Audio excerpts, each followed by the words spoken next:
This is a tutorial for the legal and privacy options of your website.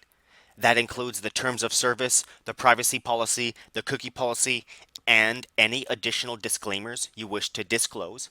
You can access that by going to the site you wish to add these terms to, and then on your site you go to options and legal and privacy. In there, you can type in all of your policies and service terms. Now, if you notice on our display on the right here, if we scroll all the way down to the bottom, there's nothing on the very bottom except for this form. But once we fill out these terms of service, it's going to add them to the bottom automatically. You can do your privacy policy as well.